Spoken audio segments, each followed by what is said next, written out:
Hey, Stephanie, get me some. Please.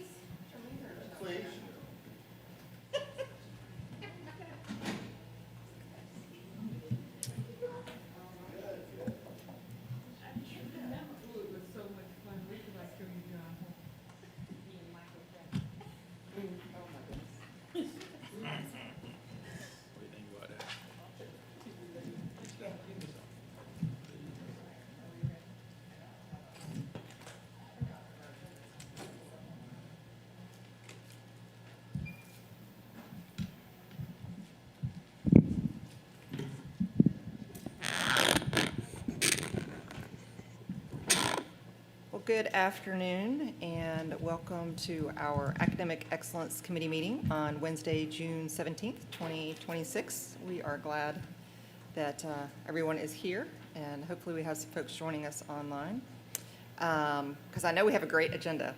Super excited about the presentations that we are going to hear.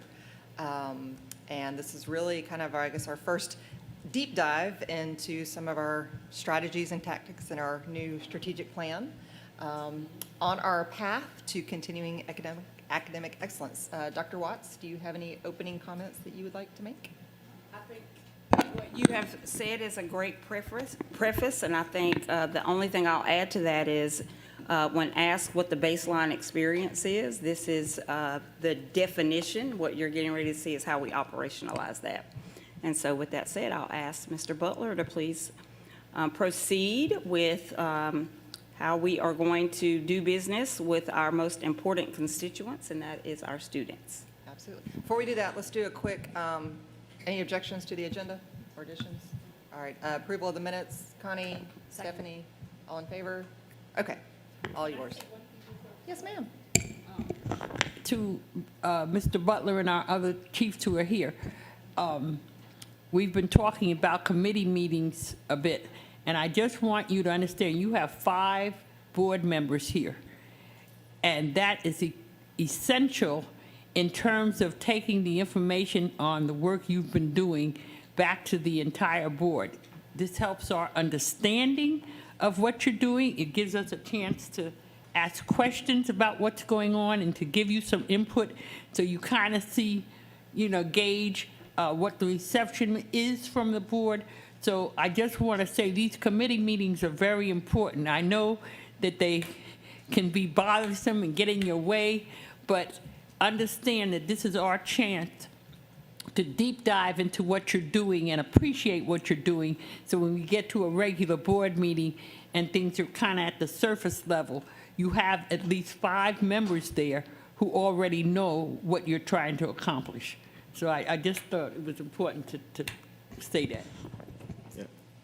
Well, great afternoon, and thank you, Committee Chair Grabowski, and thank you for those comments, Board Member Hall. I think you either read your presentation beforehand and or read my script, but you kind of took my opening comments in some ways, but I appreciate you setting the stage and the context for our committee discussion today. Earlier this month, you all recall that the board approved the strategic plan 2026-2031, really establishing a clear direction for where we aspire to go as a district over the next 5 years.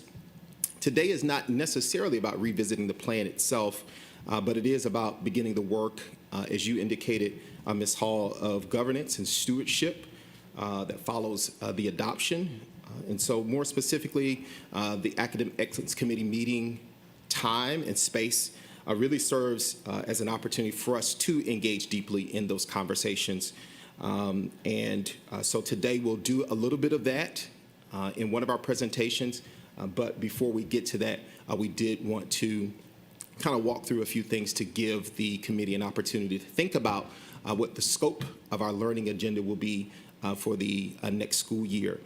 So as we close this committee cycle in the month of June and prepare for the next, again, our goal is to preview year one's strategic plan tactics that will launch next school year, or that we will begin planning and designing next school year, and identify those areas where the committee would like to spend its time learning, exploring, monitoring, having some deeper conversations, because we know that while the strategic plan really does provide the destination, the committee helps determine where we probably should pause, learn a little bit more, ask questions. And so I certainly want to position us for that so that we are proactive and not reactive for the upcoming school year.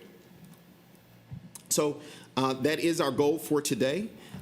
Quick refresher for how the strategic plan works. Want to briefly reconnect us to the strategic plan structure. At the highest level, we have our pillars, which represent the broad outcomes we want to achieve for students in the organization. Beneath those are those priorities, which identify the areas where we believe focused effort will produce the greatest impact. And our strategies describe those system-level approaches. And then finally, our tactics, which we will discuss today, represent the specific work, initiatives, and actions that move the strategies into practice. So today we'll focus on the last layer, the tactics, because they answer the question, what work will we actually do to get there? Year one of the strategic plan is what we are calling, you heard Dr. Taylor and Dr. Watts talk a little bit about this earlier this month, call our Breaking Ground year. This is exactly what it sounds like in some ways. It's the phase where we begin laying the foundation, establishing some systems, creating clarity, building capacity. You'll hear a little bit more about that from Dr. Barnes and several of our executive directors today. And some of the work you'll see today is not entirely new, and some builds on work that's already underway. And so we'll provide some of that clarification as we walk through here very briefly. And some work is focused on strengthening and refining some of those systems so that they are more coherent, more consistent, and more impactful across all of our schools. So the goal is not to do everything at once. So just wanted to familiarize yourselves with the strategic plan structure because the goal is to begin the work in the right sequence, in the right way, and at the right level of support. As we continue to revisit the strategic plan structure, because this will be important in terms of what you hear today relative to the tactics that will be breaking ground in year one. You'll notice that each tactic has been assigned an implementation phase. This is important, as I indicated, because not everything will happen at once. Some are still in the planning and design phase, so there may be a desire from the committee to have some deeper conversations around the tactics in that phase. Some will be in the launch. Others are ready to launch and have launched in some ways. And you'll hear about that in just a moment in terms of our launch of the instructional infrastructure at our summer leadership conference. But today we'll focus on, and you also see the full and the sustain, but again, we're only going to focus on the plan and the launch for today's conversation, okay? Because we think this is where many of the questions, many of the insights that will be helpful for our work and for us to bring before the board will be helpful. So with that in mind, we'll quickly go through those learning areas, and I'll point out the specific tactics that are either in the plan or the launch phase of implementation, and you'll notice that they are also connected to those priorities. We'll start with the high-quality baseline experience, which references priorities 1.1 and 1.2. This is a first potential area for deeper exploration. And at the heart of this work, the real important question is how do we ensure that every student receives consistently a high-quality baseline experience across all of our schools, okay?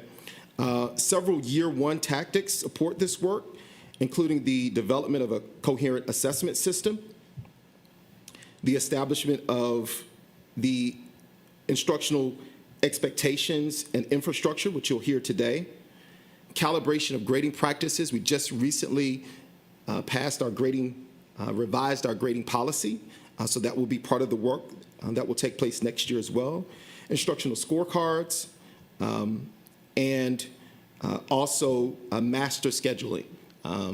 You'll also notice that the master scheduling work also is part of is a phased approach as well. This year we'll be launching our priority to protect teacher planning time, but we'll also begin planning for future work, what that means in terms of how we structure schedules for enrichment.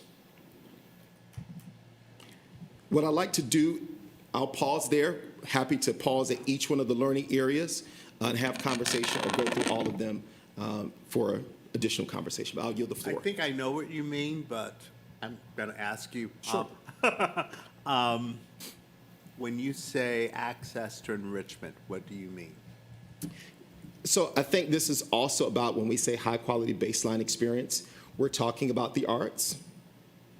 We're talking about those signature learning experiences that we'll talk a little bit more about in one of the other Beaming learning right now. areas. Let's keep going. Okay, all right. He just wanted to hear you say arts out loud. That just had to be recorded. Ms. Hall needed to hear signature experience. Yes. Yes. You got all the keywords. But again, that is in the plan phase. So again, something for the committee to think about in terms of whether this lands on our discussion agenda for the year. And one more question. So does this also, I'm going to ask this from Ms. Hall, does this also include field trips and? Yep. Okay, all right. Yep. Okay. Mr. Butler, I think you're making a mistake saying you're going to stop and let us. I know, I just do. I I You're did never look going to towards the get, com- you're the never committee going to get chair. to I was the gonna end. say, yield the but floor. let's. What do you think, I Denise? think if we can get, this presentation is fairly short. It I think is. if we let him get through this one, it would be good, and then we can, so just jot down your questions, and then we can have questions and discussion after Yep, that. absolutely. And I'll move pretty quickly through the remaining ones. Of course, because literacy continues to serve as our district's North Star, this is an opportunity and an area for the committee to have discussions around how we're accelerating literacy outcomes through intervention, through high-dosage tutoring, through continued professional learning. You'll notice the tactics here noted in our strategic plan, literacy coaching model. We can have, and this is, we can have more conversation around House Bill 1193. Of course, we'll continue and expand on the work from last year with high-dosage tutoring. And then really excited about the planning and developing of our literacy demonstration schools. Let me also note, and I'll share this at the end, but as it relates to House Bill 1193, this is also an opportunity to discuss promotion and retention as well. Getting all the keywords. So I looked over. Okay, we'll continue on with future-ready learning experiences. Again, this is an area where student experiences are designed to increase student engagement, choice, and opportunities. You'll notice that there are a number of tactics in this learning area for your consideration. I've already mentioned the signature learning experiences, emerging technology and innovation initiatives, and the balance and clarity around teacher and student use. I know that's been a topic of interest, and so this might be an opportunity for that. We've had some conversations last year about our launch for the college and career readiness planning support and tools. But again, this area closely aligns with several of the themes that we've discussed already. And should the committee prioritize this topic, discussion could focus on what future-ready learning looks like in practice and how we expand that access to those, to all of our students across the district.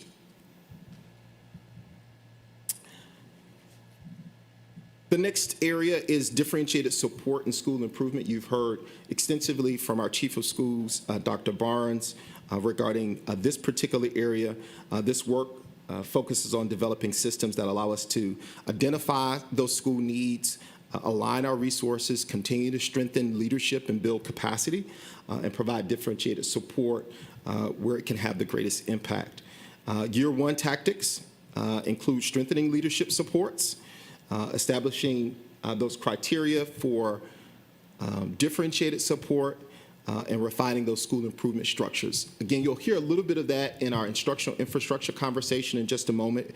Should the committee decide to prioritize one of the tactics in this particular area, we certainly will prioritize how we are maintaining high expectations, not only for our differentiated support schools, but really across the system. Our final area for your consideration for topics and tactics, more specifically, we know that academic success and student well-being are deeply connected. And so this work includes strengthening mental health partnerships, refining our early warning systems, coordinating student support services and some case management, as well as building on our inclusive learning environments and those belonging-centered schools. This really is at the intersection of some of our previous work with attendance, student discipline, school climate. So those things are connected. In this particular learning area, should the committee decide to explore this area more deeply, conversations could focus on those supports available to students and the outcomes we expect to see once those supports are provided. One of the areas that's not noted as a bucket as a standalone, but certainly emerged as a strong theme in our strategic planning work, is our partnership with our students, our families, and ensuring that their voices are represented in all of what we do. So that really is an area where we anticipate having before you some additional voices and continue to have our student senate before you and engage in a more intimate way, but definitely wanted to acknowledge the importance of that, although we did not necessarily name that as a standalone bucket. So at this point, I'd really like to shift from presentation to conversation and turn it back over to you, to the committee chair.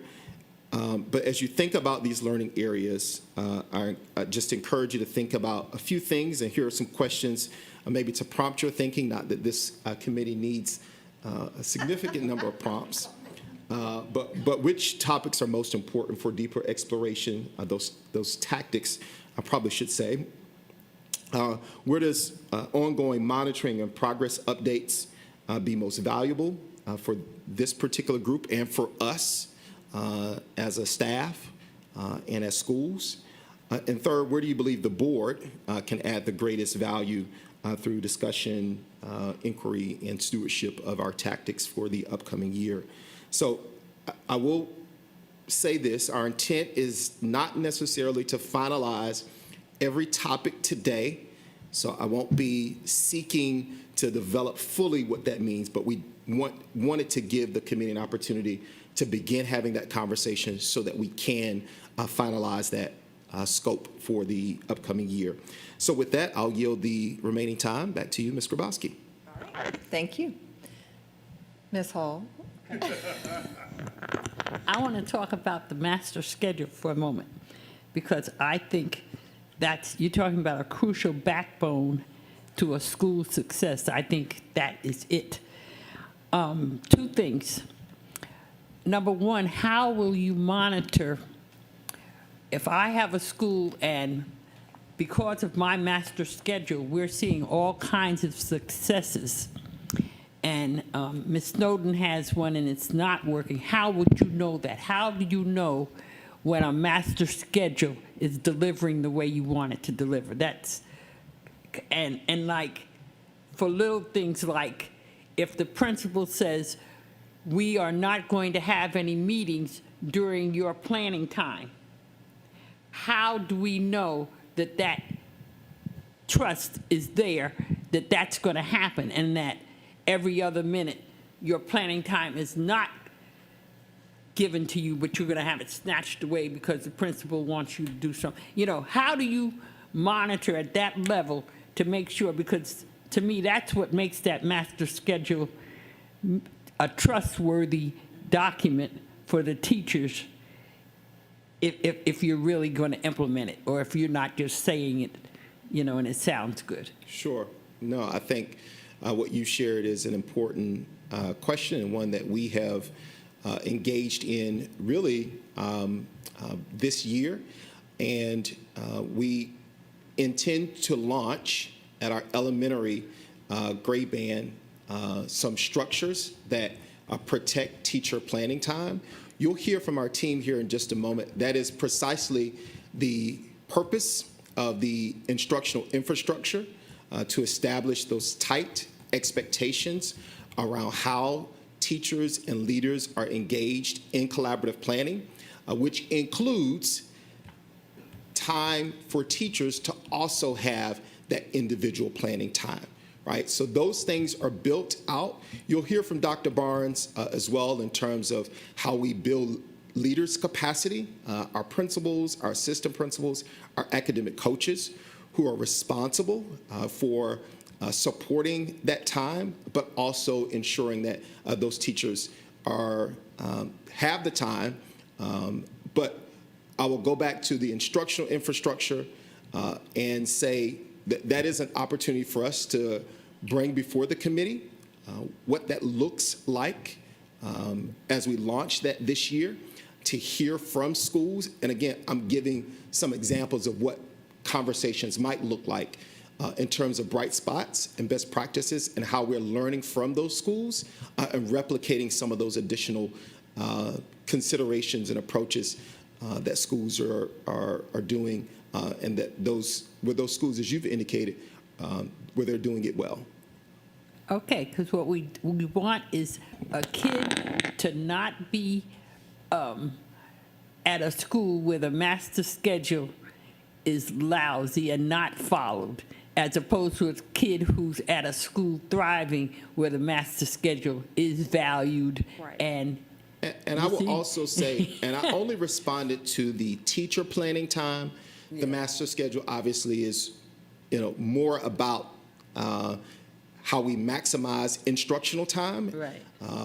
But we know that one of the first things that we needed to do was protect the time for teachers to plan, so that we are able to support their facilitation of high-quality instruction. I'll yield the- So it's a balance, right? We obviously want to protect teacher planning time, and recognizing that we don't want to expect teachers to bring work home at night and on the weekends.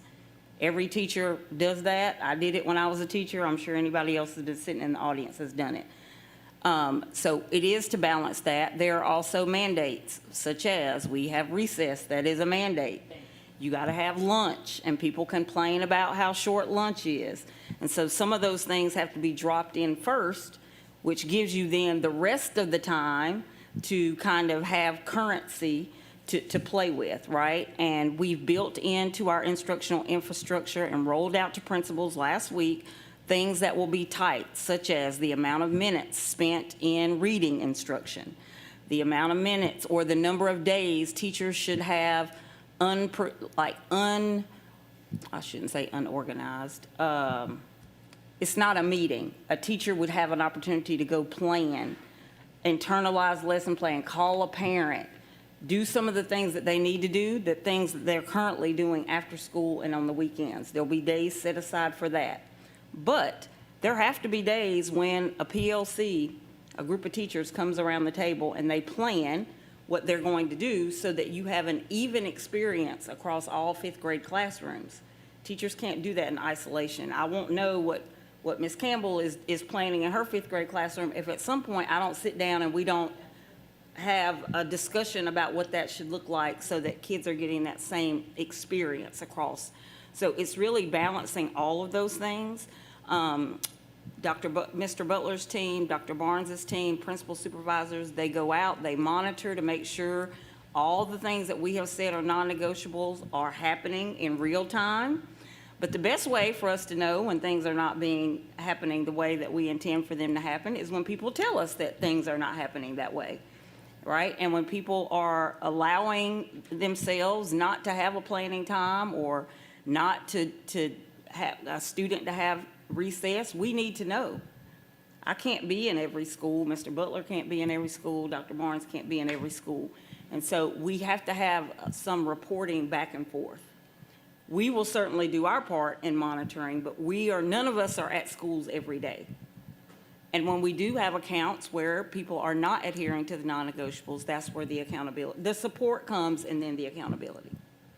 Does that answer your question? Yes, and I'm hoping we can figure out at the school level, so I don't need to snitch and say, da-da-da-da-da-da-da-da, How'd you need to snitch? that we can self-correct when we see ourselves, because it's easy. We made it People- very clear to Yeah. principals. It was one of the best presentations that I've seen both of our teams do in front of principals. What is clearly a non-negotiable moving forward? Okay. So there should not be a question about what is expected next year. Okay. Okay. And, Mr. Butler, this means after school also. If I know as a teacher, we're going to have faculty meeting every Tuesday or every other Tuesday, then you're not going to all of a sudden say, oh, we have to have a meeting Wednesday.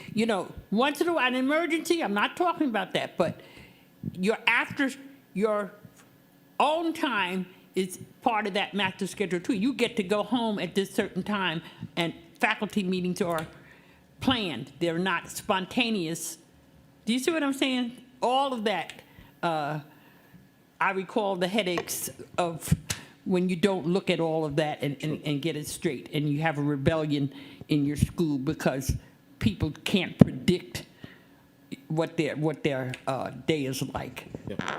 So what I'm hearing is master scheduling as a topic of interest, potentially, that we can explore in the upcoming year. Well, and I do think, peeking ahead at the next presentation, we're going to get, Yep. it's not just master scheduling, but No. the infrastructure piece that's important for the master scheduling. And I mean, it impacts students too, right? Because I've had like when we've had both of my kids were band kids, and like, oh, sorry, the concert got changed because we had to change because of some other external factor. And that really has a ripple effect on everybody. I'm going to share just a couple of ideas. So just as a reminder of what we're trying to get to here, on the last page, actually, if you go to the next slide, Mr. Butler. Yep. So what we're trying to do is kind of build out our agenda. What do we want those deep dive topics to be? And I think this is really a challenge because there's a whole lot to choose from. And I think we may have to consider maybe a couple per meeting if we can do Yeah. that. And I will also say, and this is the reason why I made this note here as well, understanding that there are opportunities for some deeper conversations with the entire board. We can think about what lives, and we can connect to board accountability, what happens in some of our board retreats, board workshops, and informals. So just note that opportunity may exist as well. Okay, great. I'm just going to, I jotted down a couple that we have been hearing from my colleagues. So access to enrichment in the arts, we know that is one that has come up frequently. The retention and promotion policy. The balancing the use of technology. So see, I'm hitting all my people. And then another is, and I don't know where, I think this might fit in under maybe the future-ready learning, which to me, that learning area is really exciting and intriguing. But one I'm really interested in is how do we increase the amount of project-based learning we have occurring within our schools? Because as we think about technology and AI and all of these things, project-based learning just incorporates the human element that is so essential for our students and the life skills, the conflict resolution and critical thinking skills that are probably going to be even more important than they already are in the future. So that's one I'd like to throw in there as well. And then I have a question under the future-ready learning and student experiences. Would that include, and I don't know where we are on this, the kind of reorg of the CTAE from the kind of national Modernized level? framework and- Right. yep. So would that be included in this? Yes. In this bucket? Okay, because I think that's one I would definitely be interested in, and then kind of piggybacking on that. the choice school process, which Dr. Watts has heard me say since she got here, and she keeps promising me it'll be in the strategic plan, so I'm going to bring it up here. So those are just a few that I have heard, and I would kind of throw out there for us to consider. And I'll stop there and I can have some more thoughts. But Ms. Campbell? So I was told that I have to direct all of my questions to Dr. Barnes. Is that right? I'm just kidding. Okay, so I like this very much. If we're prioritizing now for the group, I think literacy acceleration is obviously a big one for me. We already have Ignite, and I think we are trying to expand it to more kids, which everyone, it's no surprise, I'm a huge supporter of.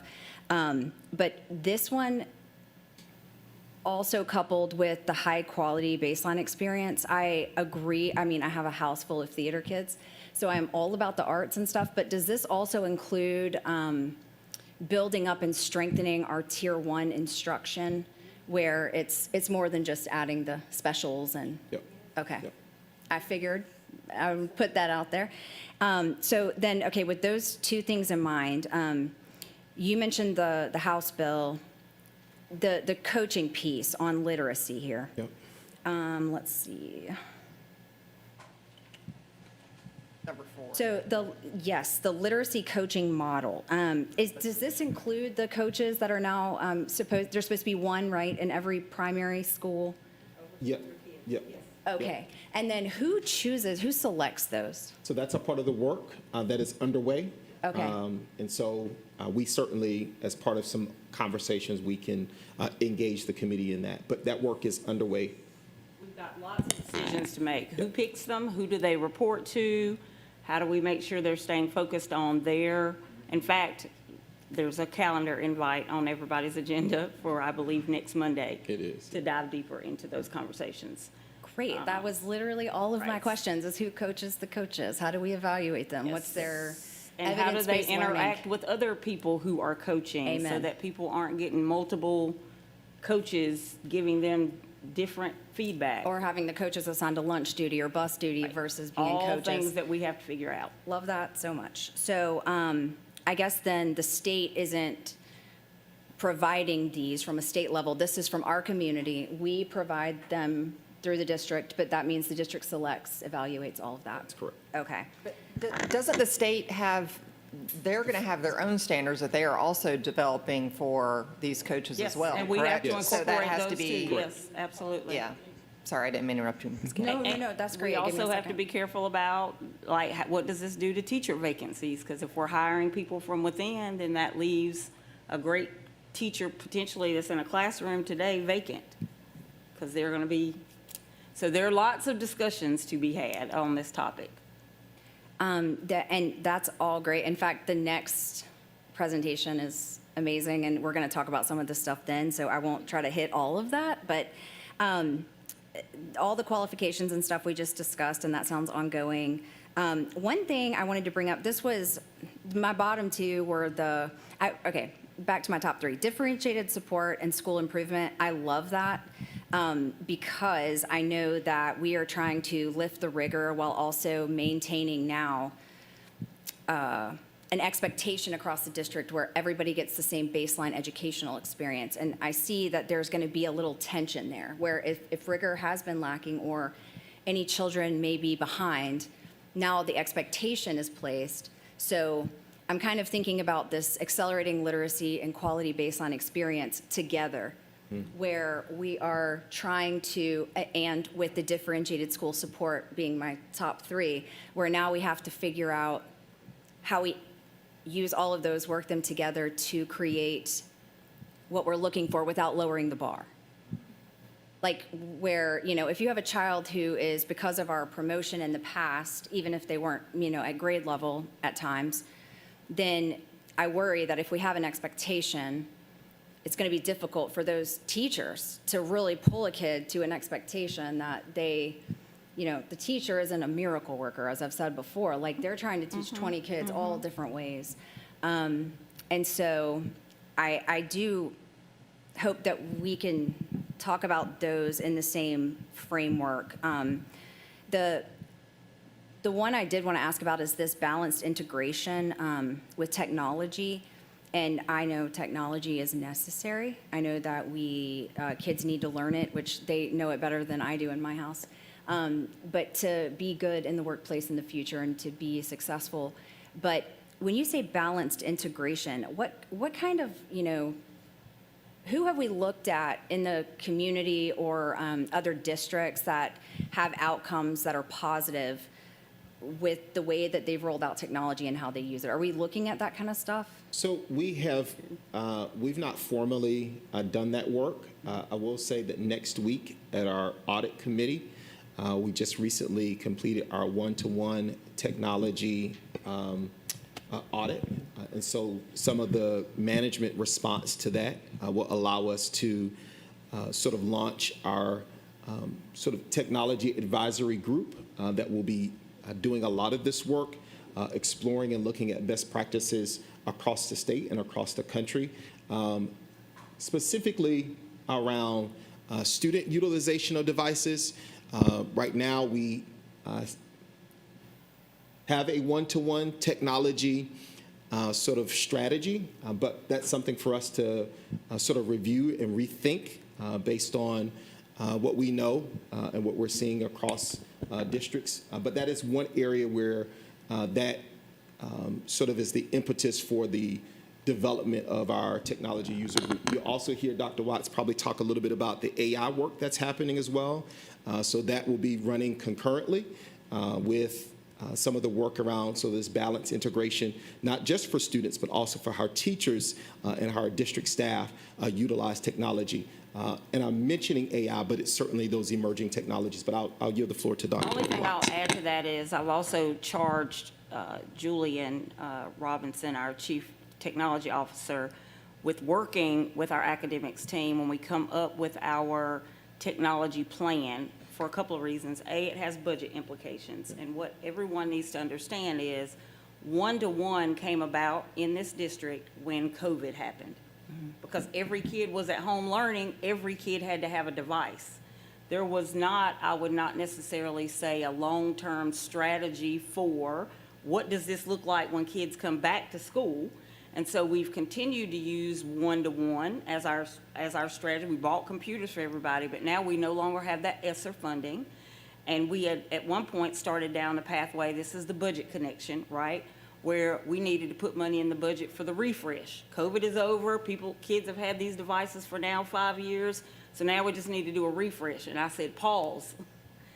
We're no longer in COVID. Does every kindergartner need a device? Yes, every kindergartner needed a device then, but now does every kindergartner need a device, right?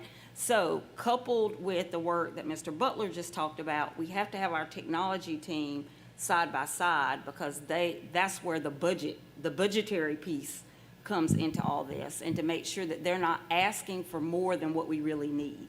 And really, it was almost like we were getting ready to just launch out and do a refresh. And I was like, I don't know that we need to refresh every device because I don't know that every kindergarten kid needs a device. And what kind of device do all And the what kind of students device is it? Right.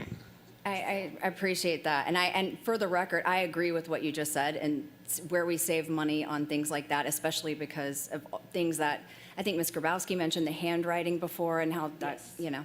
I think that we do need to reconsider the negative effects that we all probably, were unforeseen about technology in classrooms, especially at early ages, or over-the-top amounts of use versus direct instruction. Last thing I'll say really quick is with that incorporation of my 3 that I really liked, one thing that I hope we can think about and work towards is coming up with some sort of framework where with a Mira maybe, or whatever, the system is that we choose to use, that's standard, where we have a regular cadence of when we hear data.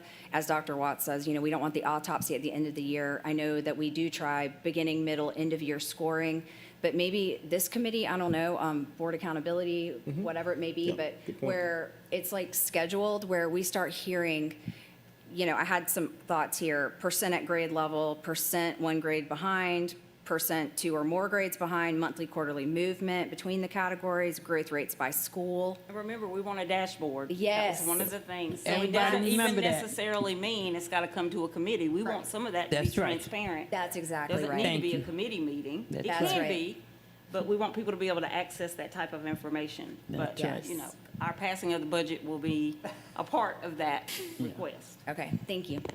Ms.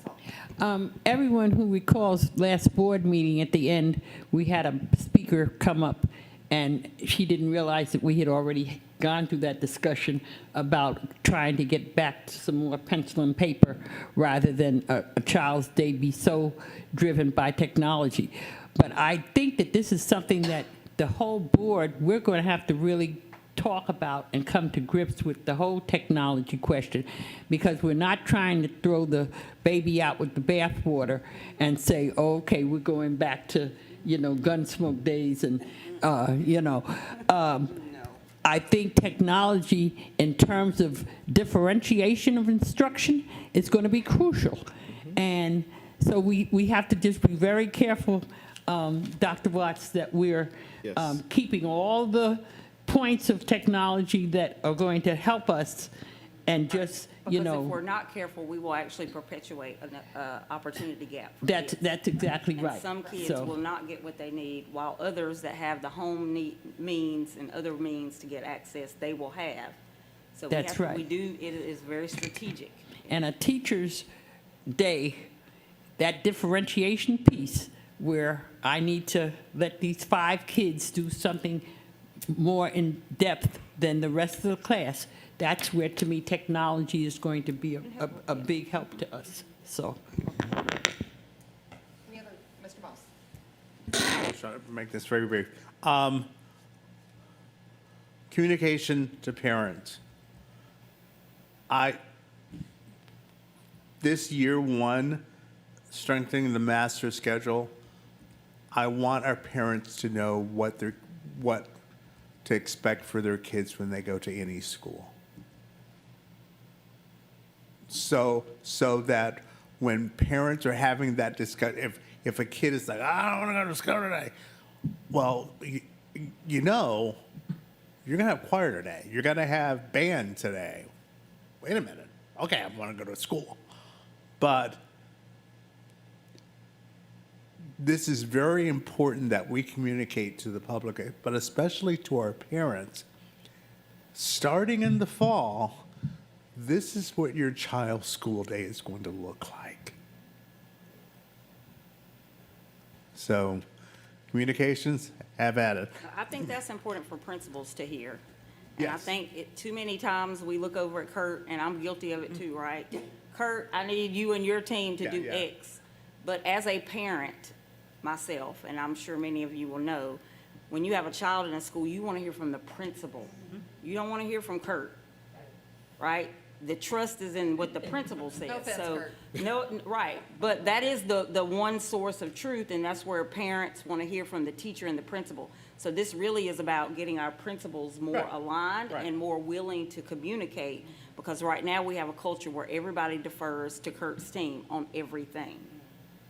And it's unfair for them to have to do all of that communication when really a family wants to hear from the principal. And maybe we need to help have our communications department work with our principals Yes, we on do. how to communicate. We do. That So, is a we've got place not we all of need- our we gotta principals do are the some work. best communicators. Yeah, So, we have opportunities to kind of set the tone on what that it. communication is, and annually, we're working on it actually right now. Like, what are the big things that communicate for the launch of the new school year? But really what happens is after that, you pass it off to the school leaders to continue to reinforce those messages. And I'm also really proud of the team and the work that they're doing to look more to be the key service provider and train those in those best practices. In fact, we're working on a communications camp as part of a professional learning development for our school building leaders and cover these types of things. Yeah. Well, Mr. Guerrero, let me just say, we have 4 principals sitting in here right now, 4 long-term, outstanding principals, and they know what a principal's day, a successful principal's day should look like. So that needs to be kind of part of the thing. It wouldn't be in a master schedule, but, what does a successful principal, how much time does he spend in classrooms and stuff, how much is parent, all this expertise in here. I'm looking around, look at 4 of our principals sitting here. Let our principals who are currently in those jobs now know what your successes were and the pitfalls, so they're not, floundering around with things that could make a really big difference in how their school year goes. Does everyone, you see what I'm saying? Well, and I know that Dr. Watts meets with the principals on a regular basis, and I think that's fantastic to be able to foster that And collaboration. our communications department, my vision for them would be, they can create templates, That's it. right? In another district, if something happened on my campus, I would just go to the place, there's a template, I'm just filling in maybe 3 sentences. Right. Because the rest of it is already compiled for me, and I'm just putting the nuance in. That's the time saver, right? I'm not generating a communication from scratch, from ground zero. I already have the template, all I'm doing is filling in the nuance. So there's a partnership that can exist, and that saves that principal time to focus on instructional things. It's the work smarter, not work harder, right? Right. Okay, any other thoughts on this one? The one last nugget that I didn't state earlier, but I do want to say out loud, is I'm really intrigued about the innovative school design models, Okay. particularly for our middle schools.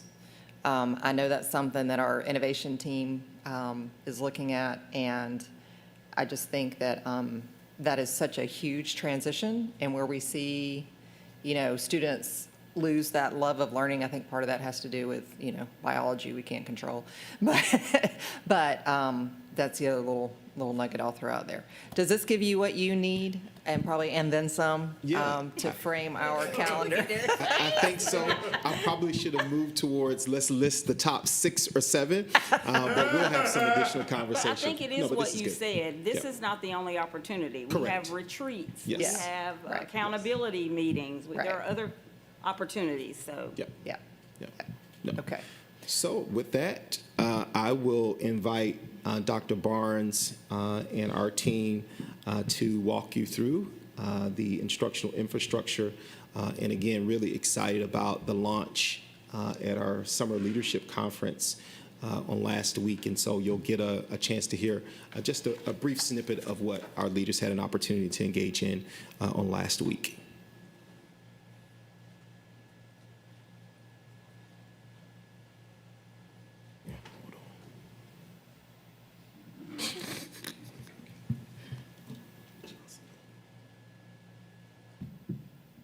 All right, good afternoon. Good afternoon. So this is a continuation of the last conversation where Mr. Butler teed us up about, so this is what's going to happen every day and how we're going to approach this work. The whole ideal here is we wanted to put something in play that every student in every school had a strong baseline experience.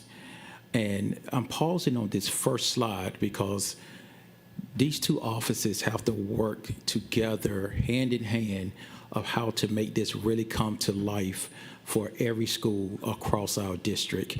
And so I am extremely excited about how this plan came together and working collectively with the Office of Instructional Excellence, and not just with Mr. Butler and I, but all of those people who are direct reports to he and I worked hand in hand with this, which means it allows it to come to life and everybody has ownership in it. So that was very important, and we were very intentional about getting multiple people in our division going deep to build out this plan, because many of them are the ones that's boots on the ground, making sure that this happens at a high level, and we want to make sure that we had that buy-in and that commitment to this plan. Can I just say I love this slide? When I looked at the presentation, I think this is super exciting. The one that he just had on the screen. Okay, sorry, I won't interrupt again. It's very pretty. We're gonna have to get some agreement, though, on what our presentations look like, because that's also been an undercurrent of conversation. But it is a beautiful slide. Baseline experience.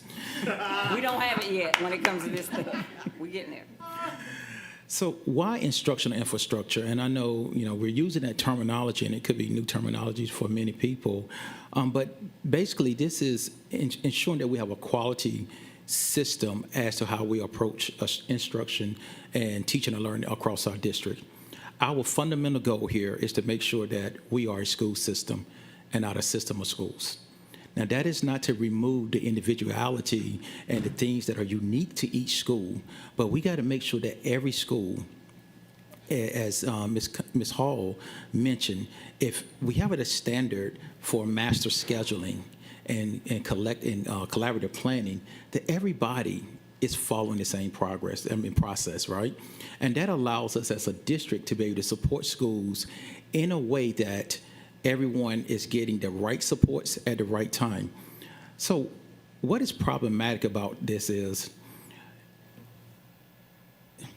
maybe not here in our district, but across the country, we know that a student experience depends on the quality of school and teacher that he or she attends or had. And what this does is removes that to give everybody a high quality experience in every school, every teacher.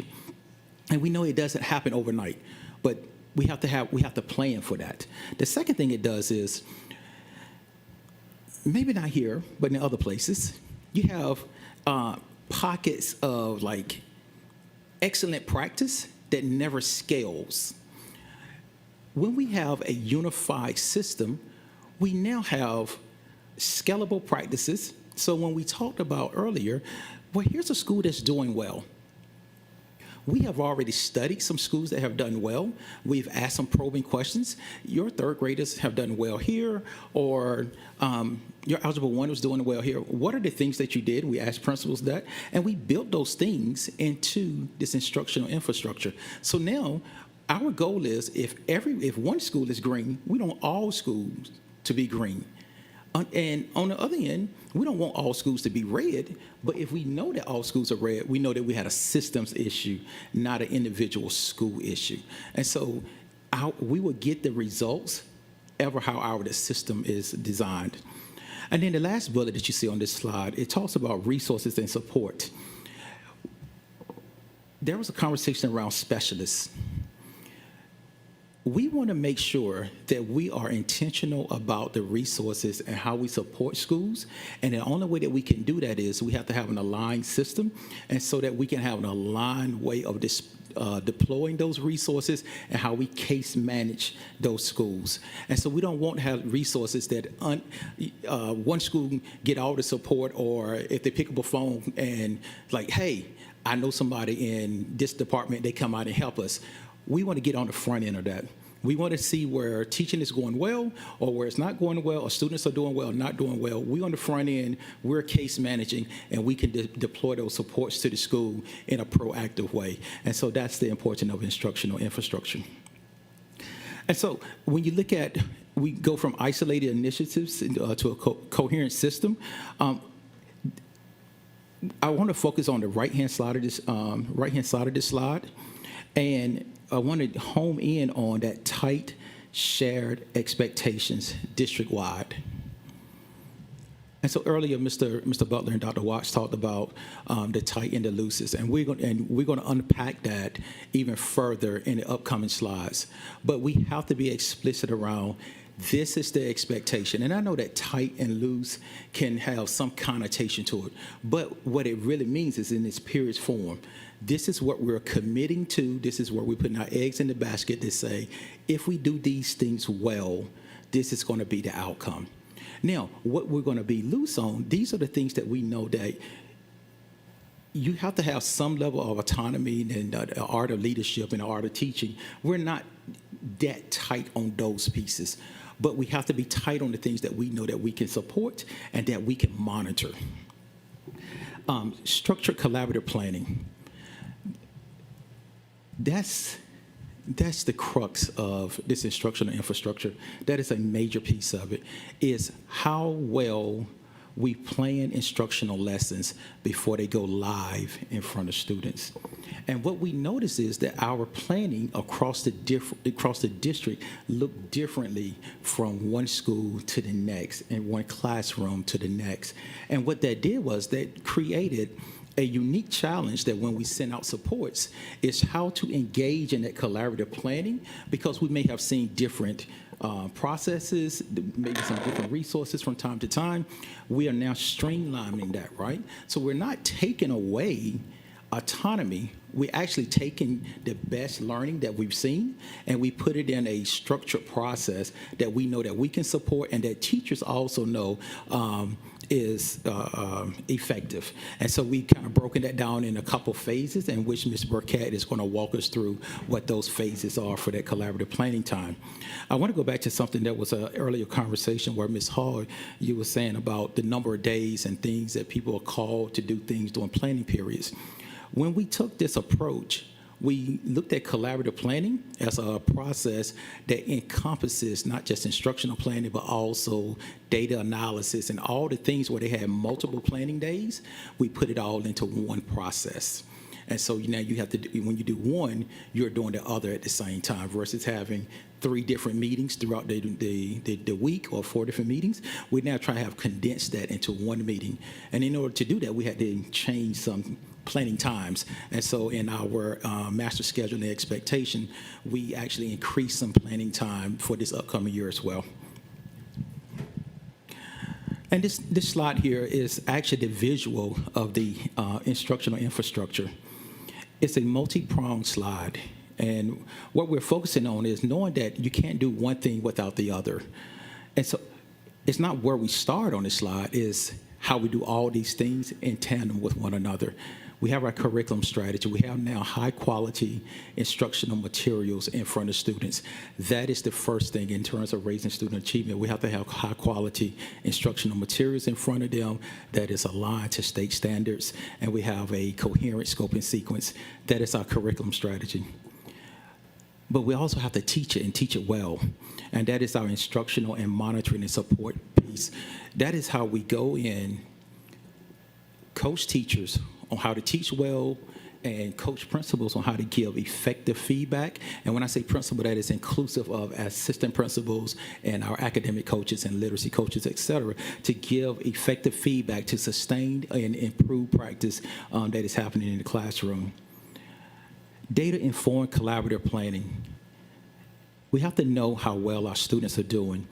And so what we're looking at now is multiple forms of data. So there was a conversation that we don't want to wait to the end to find out how well our students are doing. We want to know on a regular basis. So now we have interim assessments that will happen 4 times a year so that we now can look at where our students are according to our scope and sequence.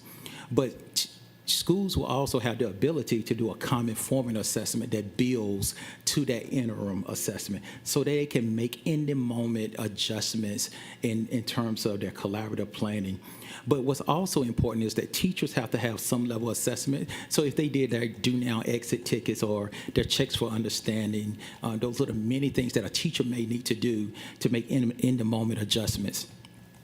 We're not monitoring that piece at the teacher level. That is up to that teacher and the coach and the school level principal to monitor that piece. As a district, what we're keeping our eye on is having aligned assessments, the interim assessment, and that gives us an indication of the health of our Tier 1 instruction, our core instruction, right? That tells us how well we're doing. And then that next part of the circle is the assessment strategy, and that's using that multiple points, right? We have to be very clear on how we respond to that. And when you put those two together, we have a unified data analysis protocol. So whoever between my team and Mr. Butler's team, when we go into support schools, everybody's looking at data through the same lens, using the same protocol, and asking the same questions about why a student performed this way, what are the misconceptions, and what are the reteach plans. So we got that granular to make sure that we don't miss an opportunity to either 1, reteach something, or 2, to enhance a student's learning. All right. right, good afternoon, everyone. I am a little passionate about curriculum and instruction, and I'm going forward, so let me go backward. So I get an exciting piece of this. So the first component of our infrastructure is the curriculum strategy. This strategy helps us answer this question: what are students expected to learn, and how do we ensure every classroom is moving towards those outcomes? It's about creating clarity and coherence across all of our schools, clarity for what students are expected to learn, clarity about, for teachers, what standards and learning goals are expected at each grade level and they are responsible for teaching, and clarity for our leaders as far as what high-quality instruction looks like, sounds like, and feels like. Over the past couple of years, we've spent time on high-quality resources. But this strategy goes beyond just the resource that we have in our hand. It's what we do with the resource in the classroom. It's the combination of our standards, the resource, pacing, planning, and instructional expectations that work together to create a coherent learning experience. And without those, teachers are misaligned. With those, teachers spend less time figuring out what to teach and more time about how to respond to students. So here on this slide, you have clear standards are the focus, high-quality instructional materials, aligned pacing and planning, and consistent instructional expectations. So why does this strategy matter? Because we should have excellence built into our system. Great teachers are always going to make a difference. They're always going to work hard, but our system can't just rely on those individual teachers alone. We have to be able to provide them with the right curriculum, determine pacing, because the strong system is where our teachers can actually thrive in the classroom. So common curriculum strategy allows us to focus on collective energy improving instruction rather than determining and always recreating what that instruction is. For example, when a first grade teacher is working towards the same standards using our high quality resources, collaborative planning becomes more meaningful. Academic coaches can provide stronger support. Principals can provide clearer feedback. District specialists, you've heard today, can create tools and professional learning that benefit schools because we're all working toward the same goal. So instead of 57 schools trying to solve the same problem every day and trying to solve it differently, we can solve it together, and that's how our system becomes stronger. Our resource framework. One of the lessons that we've learned over the last couple of years is that teachers not just only need a great resource, but they need clarity on how those resources fit together. We can give them the Rolls Royce like we did with our literacy, but we still have to show them how all of those components work together. So the purpose of this framework is centered around the Tier 1 curriculum. Those are things such as our HMH, our new math and vision, making sure that those are our core resources that we start from. And then we provide supplemental resources that help strengthen that, help reinforce learning, or at times extend learning when needed. Then we have our dynamic resources. Those are the things that we create here in the district. Our pacing, how many weeks do we spend on a particular unit? How much time does a kindergarten classroom need to spend on foundational skills versus a 5th grade classroom? Those are also the tools that we bring, the collaborative planning tools, planning notebooks, structures, like you heard Dr. Barnes talk about the structured planning process. So in simple, we provide the foundation and the support structures so that teachers can focus their time on talking about how to meet the needs of the kids using those resources. And then you heard Dr. Barnes talk about tight and loose. So on here, this next slide, one question that we oftentimes hear, especially in our department, Mr. Childers and I, is does a common curriculum mean that every classroom has to look the same? And the answer is no. That's not the intent behind the strategy. We talk about tight and loose because some things like grade level standards, use of district approved curriculum, expectations, collaborative planning, those things have to be tight so that we create consistency and coherence across the district. Those elements ensure that students across the district have a common learning experience and that educators can effectively learn from one another and learn how to support their students. At the same time, we have to be loose on things like, how are you going to engage your students? One analogy I like is, we're all going to go on the trip. The destination is not the question. What kind of music we listen to along the way can change. And that's where the loose factor comes in with our teachers as far as strategies, and then also having the guidance of when to select the right supplemental resources at the right time for the right student. This allows us to be very coherent while also allowing space for creativity with our teachers and their professional judgment, but it also creates clarity for our leaders. When everyone's working from the common same set of standards, resources, and expectations, we can more easily identify where implementation is strong and where additional support might be needed. When teacher capacity is stretched, when new initiatives are introduced, and when outcomes indicate that we need additional support, we know how and when to intervene, and we can do so at the right time and not wait and be reactive. So ultimately, this allows us to balance our proactivity with teacher support to strengthen our instructional practices and allow teachers an opportunity to talk about how to teach their students instead of determining what we're going to present to them. Mr. Childers. Good afternoon, everyone. Without evidence, we are operating on assumptions. With timely evidence, we're able to make informed decisions that improve outcomes for students. One of the foundation elements of our instructional infrastructure is a balanced assessment system. Data is something that we all value and use in our daily lives. You look at your budgets, you're checking that data, you're checking all of your purchases, you're tracking those on a monthly basis. I got a text from my doctor the other day and say, hey, Joe, you need to get in here for your lab work so I can make some decisions about how I make adjustments to my health.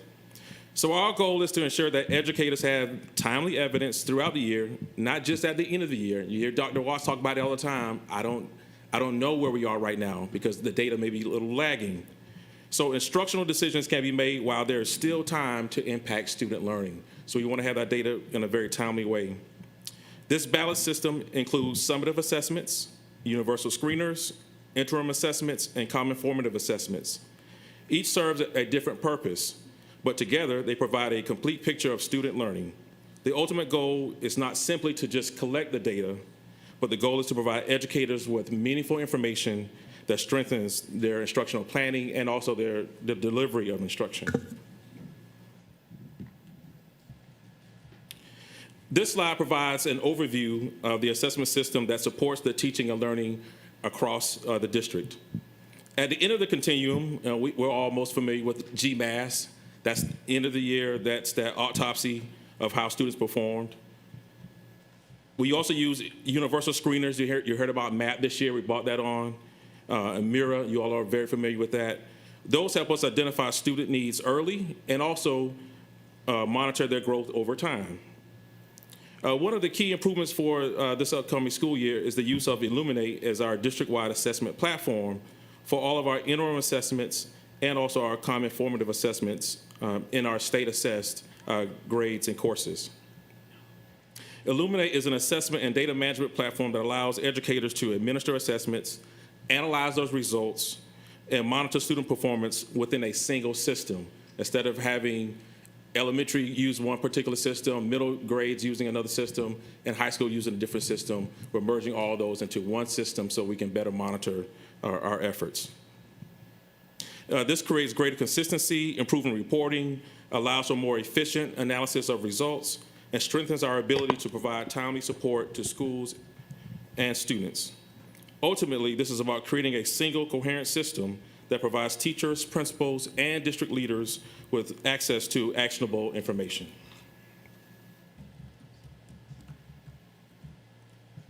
Tight versus loose. I know we've heard a lot about that today.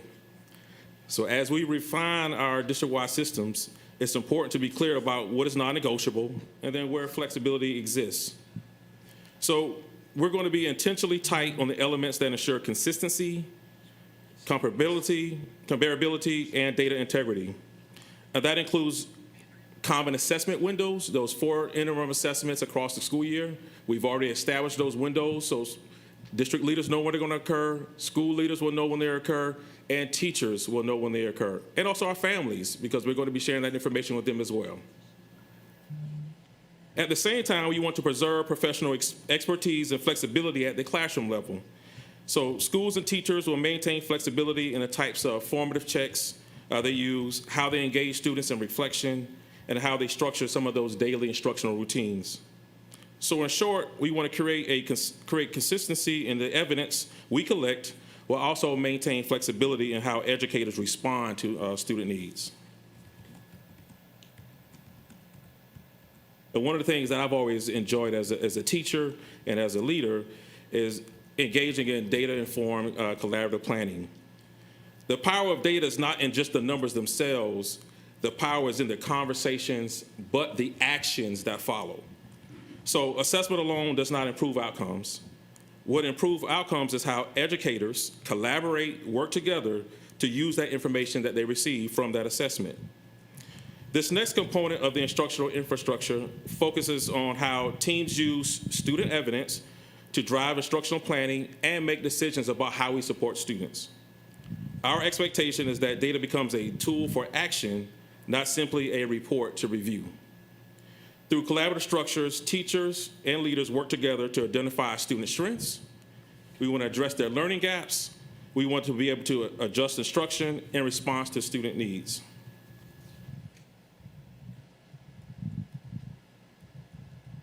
So why does it matter?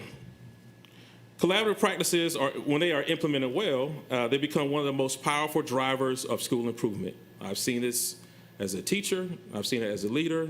When we're working together, building our efficacy, and we improve our practices, student performance improves.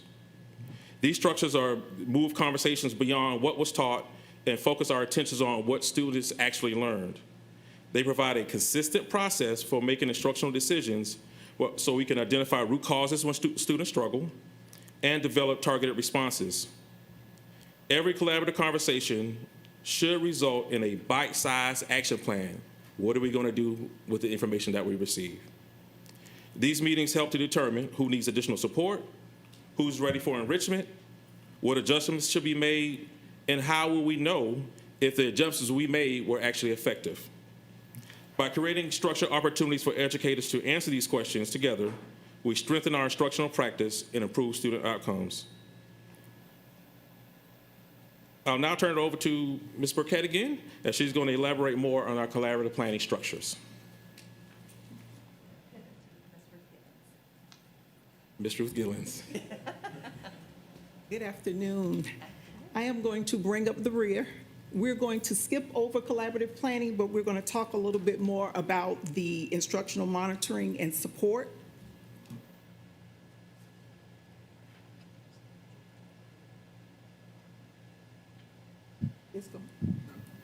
Okay. All right. So when we're talking about instructional monitoring and support, yes, it needs to be coherent, and we must inspect what we expect. So in this work between the departments of OSL and OIE, we are not monitoring, we are monitoring to improve, but not simply to evaluate. Because if teachers always feel that they're in an evaluative stage, we get dog and pony shows that we don't want. We want to know that they've internalized what it is that they're providing to our students, and that the students are fully engaged and that they're excelling in mastering the standards.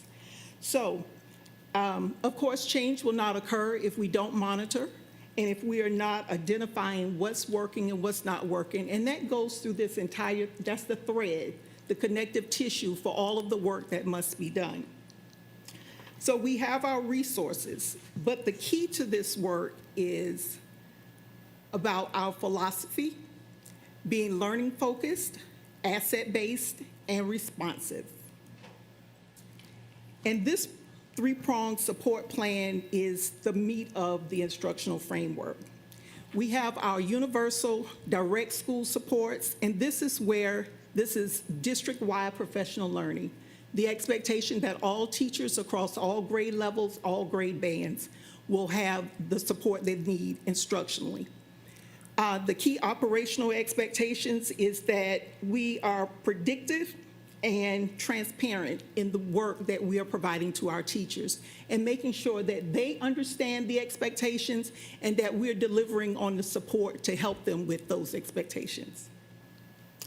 So under universal support, again, everyone, district-wide.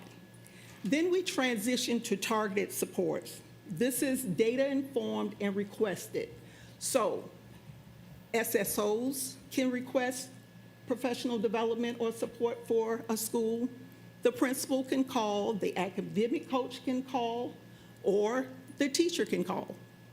And this allows them to say, this is where I am, this is what I need from you, and the correct person is going to be there to support them from whatever department is needed, whether they're at, we're dealing with our pre-K babies, or whether we are talking about calculus in 12th grade.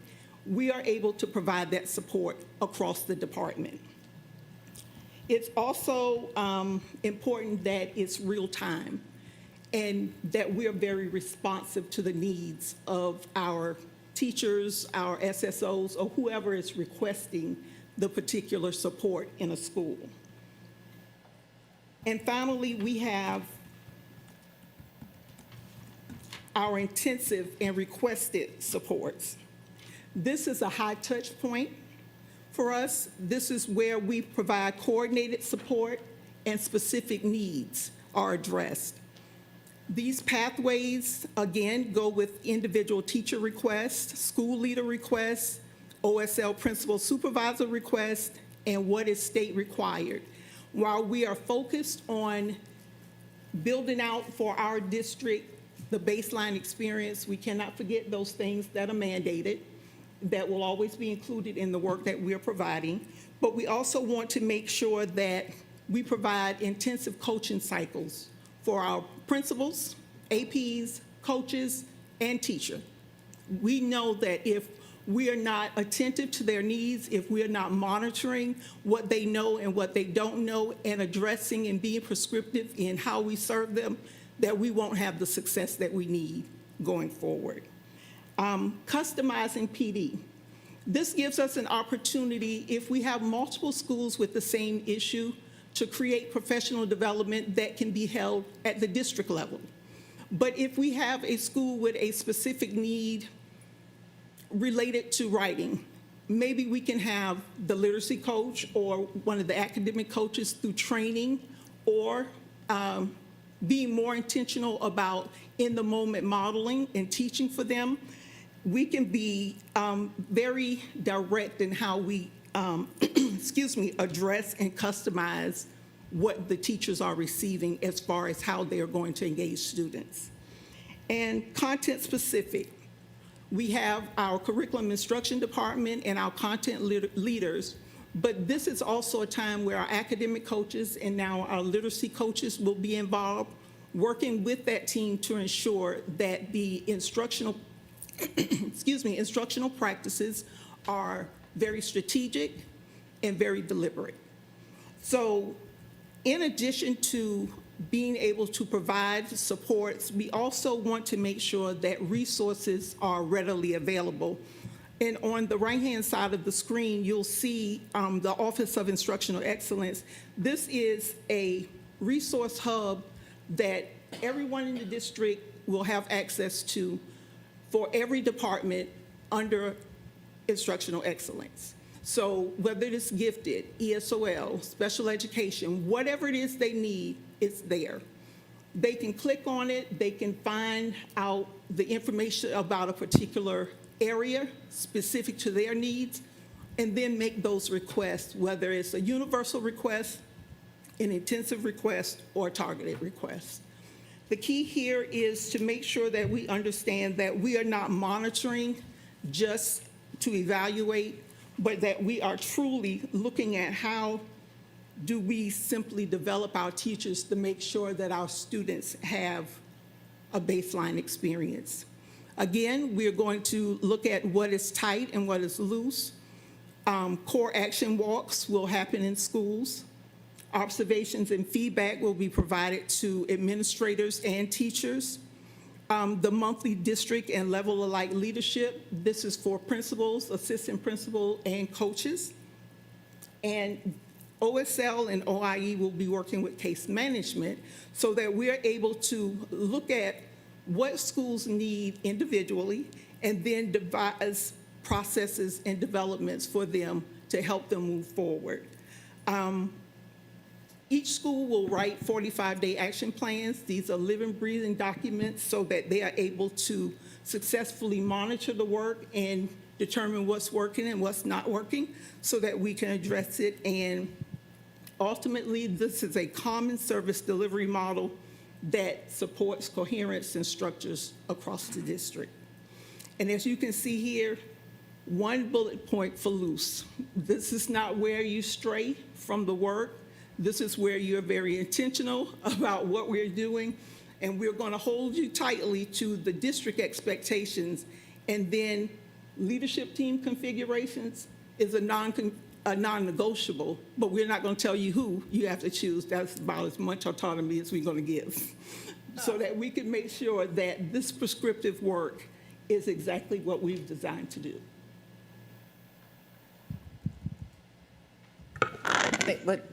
Let's let Dr. Barnes wrap up, and then we'll open it up to questions. We can do that.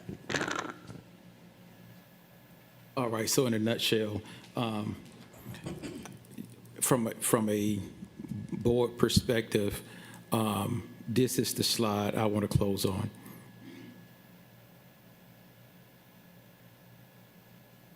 Just know that we have a solid system that addresses everything from the central office to the classroom, and that we're able now to be able to keep the board informed of the progress of our schools in a more intelligent and clear way, and that we are well positioned to monitor teacher development, leadership practices, and student achievement in a way that the board knows that we are achieving the goals that have been set in our strategic plan. So I do want to finish on this screen here to know that these two divisions are positioned now to monitor us a little bit more intentionally and be able to make more informed decisions about teaching and learning, and so that we can always report out in a way that you are seeing how we are trending towards our 5-year goals and our yearly KPIs. And conclude there and open it up for questions. Thank you. Ms. Snowden. I want to say that I was very excited about tight and loose. It is essential that those instructing our children understand what must be done during the classroom time. But it is also important for us to understand that we're dealing with little human beings. They are not all the same. They don't all learn the same. And as an educator, you have to be willing to adjust. So tighten and loose is essential. And I'm very excited about that. Ms. Hall.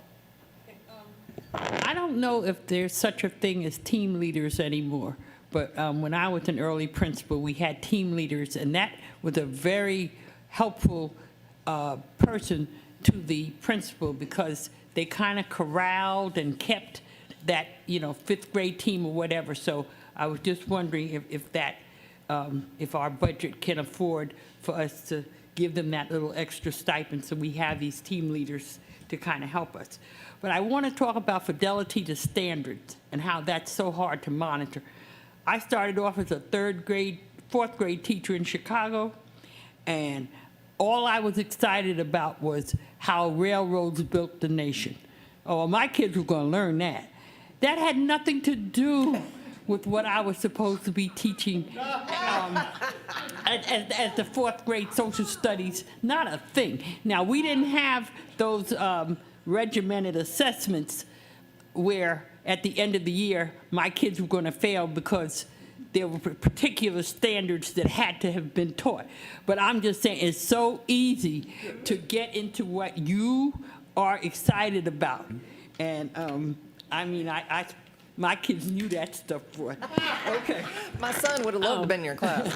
And what you say? My son would have loved to have been in that class. Oh, okay. And then fidelity to the assessments. I mean, do our kids get a chance to see what a format of Illuminate would be like, or what the map format is like? Like, we cannot give them all quizzes that are multiple choice, and then they get to our assessments, and they're all read 3 paragraphs and, then answer. So I'm just wondering, is there some way to help our children by creating our day-to-day checks with the big 4 times a year RIA thing? And the last thing, Dr. Watts said she wants to ask kids when they get in the car after school, how was your day?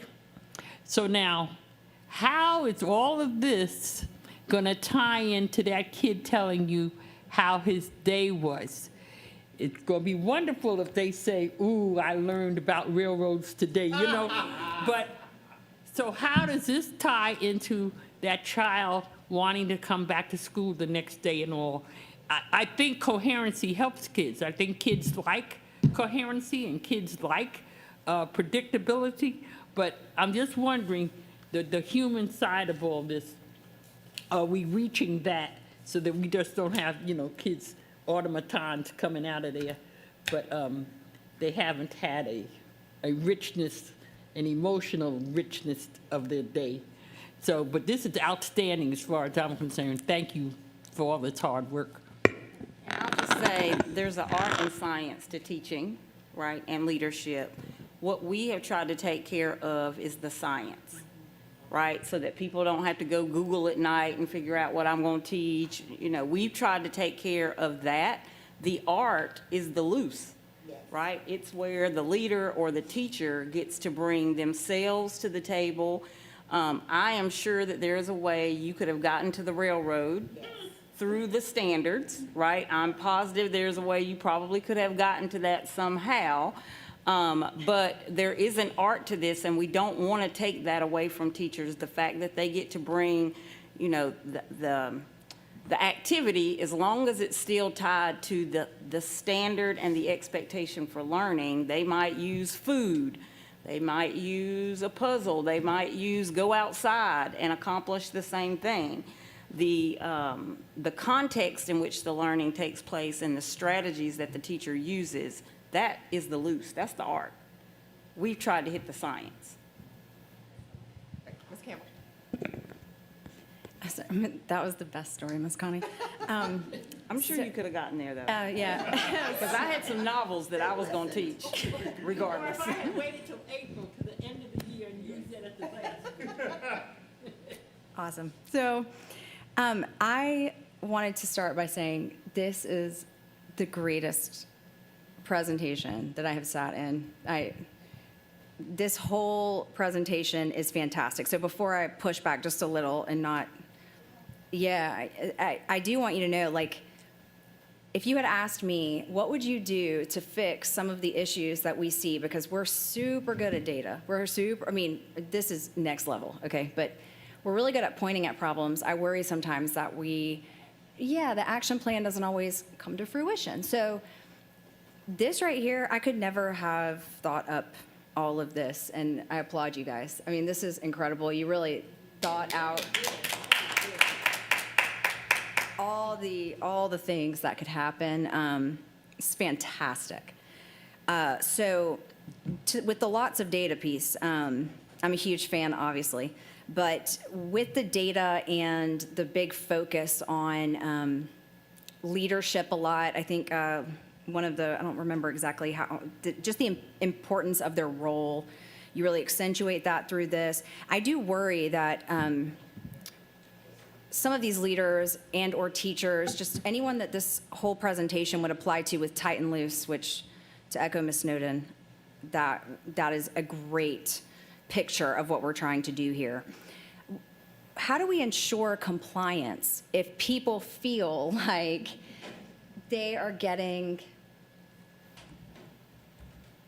constrained in some way, even though it doesn't seem like it is constrained. I think the art is there, it's available. So how do we do that? Yeah, so a lot of that rests with how we coach teachers and leaders around what it is that we want students to experience. And so there's an art form to coaching skill, right? And there's also an art form to coaching mindset. And so in many cases, we have to get people to the point of seeing the importance of the why behind we're doing this and how we use this instructional infrastructure to show how well students are now responding. And so it's the results that sometimes buys people into it. But I do want to go back to what Ms. Hall said. When we start with the standard, and if we're doing our job well in our scope and sequence and our resources and how we are supporting teachers, and we start with the standard, a lot of times that removes a lot of that pushback because there's a trusting that happens, right? And so in that trust process, they need to know that what we're providing them is credible resources, right? And they're using their lens to assess the standard. We have to be equally as good to show how this lines up to the standard. And the team has done a phenomenal job of cross-referencing all of those things. Now, we know that we have outliers that just gonna say, I want to do X, Y, Z. But that goes through our feedback and how we provide that feedback to teachers and the buy-in to influence them as to why this is the right thing for children. And if I'll just add, Dr. Barnes gave the absolute correct answer, and if if our HR chief was here, he'd echo that sentiment with, we're gonna support, we're gonna try to influence, we're gonna invite, we're gonna do all of those things. But at some point, there has to be an accountability piece to this, right? And I think that is what everybody is afraid to say and afraid to put in the room. But I'm going to be courageous today, and I'm going to say that we are going to monitor, we're going to invite, we're going to coach, we're going to support, we're going to provide PD. But at some point, if you are wanting to sing from a different page of the hymnal, if you want to do your own thing, it may not be here, right? Because what we are saying is this is what we want for every child in our district. And so again, I might make a headline for saying that, and that might make people feel very uncomfortable. But the level of accountability in this district has to be increased. Bottom line. And I hear a lot about support, and I am very support-oriented. I probably give people more chances than chances can be given. But I'm even going to have to reset my own self about the number of chances that we give. At some point, you have to say, this is what we're doing. And if you don't want to do this, then this might not be the place you want to work. That is, Sorry if I have No, crossed I the line, want to. but this is, I feel very strongly about that. I agree with that 100%. That's why I like tight and loose. Tight clearly says to you what the child has to know. You have to do what is tight. No bones about it. And if you're not doing what's tight, this isn't the district for you to be in. This isn't the place for you to be. Loose gives you the creativity to give it to the child the way you want to give it to the child the way he or she best learns. But tight is accountability. And if you're not doing tight, goodbye. I totally agree, and I applaud Dr. Watts for saying that, respect it for sure. I think what I try to do in my head when I have to think about, I don't like asking those questions, but we have to frame it, as Dr. Watts is saying, towards the kids. You know, that's the audience that we are trying to capture, to give the future, right, the hope to. And so I think there are plenty, I think the support is going to be necessary if things have been too loose for too long. Most teachers might feel like they want a little guidance and a little flexibility still, and I think they will be very glad to see this stuff. They will also be glad, I just had a conversation with some teachers recently, and we talked about this. Even though there might be some constraints that come on with, standards increasing, rigor increasing, whatever it may be, they are very excited for a time when the kids come to their class and they can teach them grade level quality material that they will internalize and, feel like they can teach all of the kids without having to remediate so many for whatever reason. I think in the end, this will be very, very, very beneficial. The other piece, really simple question. I love the assessment part that we had there, like the balance and how we're going. I like the 4 times a year that you're kind of, they're the mandatory, I guess, sort of checks. So does this mean, this is real clarity, I have no idea. I've read through the assessments. Some of them we know, Amira or GMAS. Right, exactly. When we're talking about tight, again, big fan, but does that mean that teachers aren't creating their own tests anymore, or they can create their tests, they just have to be very in line with the standards? How is that going to work? So at the school level, teachers will have the ability to create that do now exit, like the 2 questions that, at the end of this lesson, I want students to be able to demonstrate mastery on this by answering these 2 questions. Teachers can create those, and actually we'll be working with the academic coaches on working with the teachers on that. And then the common formative assessment, that is created at the school level with the academic coaches and the administration. Outside of that, there's no responsibility on teachers moving forward to create any type of assessments. We will be providing those assessments and monitoring those. They can create or created from a test bank.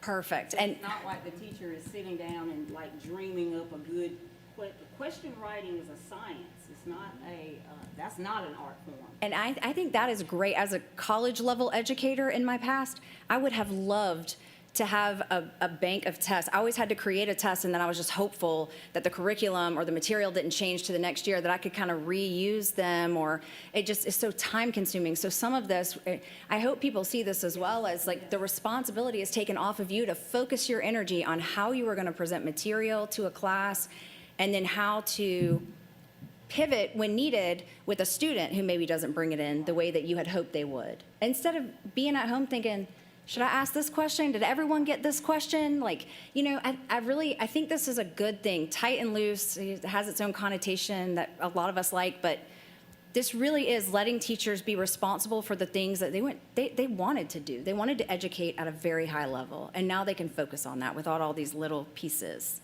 So I think the other note to that is questions are also provided to the teachers where they don't have to create them for the lessons.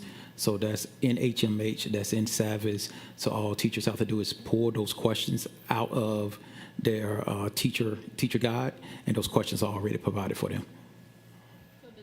Then with what they're teaching, if I can see ahead of time, these are the questions that I'm going to be asking the kids, I should be able to use that to help with my instruction, right? There is a strong philosophy that I actually agree in that says test in hand. So when you create your instruction, you should Yeah. be doing it with, if you know this is what you need, the kids need to Yeah. answer on the test, then your lesson design should line up to that. So I call that test in hand planning. And loose means not teaching, you're not teaching to the test, No. but you're teaching to using the that rigor. test as a guide for your rigor, yeah, your Teaching to the level. rigor, not to the question, but to the rigor. All right. Mr. Moss, did you have any comments you wanted to say? Did you have anything else you want to say quickly, Ms. Snowden? I'm ecstatic. Okay. Well, I think we all are very excited. We appreciate the hard work that has gone into this. I was a little bit, sad isn't the right word, but when I saw from Mr. Hediger that we didn't have anything for informal, and so we canceled informal, I was like, man, I wish we could have done this at informal. Everybody was here. When everybody was here, and it was a more public meeting, because I think this is setting a new course for the district, which I think is very exciting, and definitely compliment. I was very happy to hear Ms. Ruth Gillens talk about the assessments, and that it's not something just to, you don't want a dog and pony show, that it really is intended to be a helpful way to provide feedback. The one thing that, and I don't know if it's, and I love the tight and loose, but I think, as we roll this out, there's probably going to be some I mean, but in the area that so if a teacher is doing something in a very non-conventional, and maybe this is the art, then this is okay, but it's like if a teacher is doing something very non-conventional that doesn't seem to fit within the framework, but yet they're getting excellent results, and they're teaching what needs to be taught, they will still be allowed to do so in a way that might be non-conventional. I just want us to be open-minded. So I would want to define unconventional. Right, right. That could go a lot of different ways. I guess where I'm going is, you know, a lot of this, as it should be, is everyone always has room to improve. Absolutely. And so I don't want what I'm going to say to be misinterpreted. But I also don't want us to stifle excellence that's already happening. And that's the part, because we do have excellence happening in our schools. And so I just don't want there to be but I agree with Ms. Campbell that I think that this will be very well received, particularly when we have heard, I know I have heard from teachers that they get very frustrated when they're doing the work and their colleagues aren't. Like this is absolutely necessary. I just want us to, and I know that our team will. It just kind of is something I thought. And then the one last thing I'll say is this makes me think of, you know, Ms. Burkett used the analogy. I love a good analogy. This makes me, and then Mr. Childers talked about the health, and it makes me think of health and wellness, right? So health is defined by the CDC as the state of physical, emotional, and social well-being, not merely the absence of disease. So it is about making our students and our schools healthy. And that's an upstream approach. It's not about the autopsy that we're so used to doing with our data. It's really flipping that script to think about how do we, and so if a school is healthy and is doing all the right things, we're going to continue to support Absolutely. that health and vitality. But if they need a little medicine or they need a little something else, then we've got those tools to kind of put it in place. So that's kind of what I thought of as we're hearing this. We have kept our team late, and we appreciate all of the hard work that has gone into this. This is super exciting, and I know we look forward to many great results coming out of your hard work. So thank you so much. Anything else for the good of the order? They have 5 people on their side already. Well, I hope that the rest of the board will maybe watch this, or anyways, because it's great work, and we thank you. Okay. All right. So I think we stand adjourned. Thank you very much. Thank you.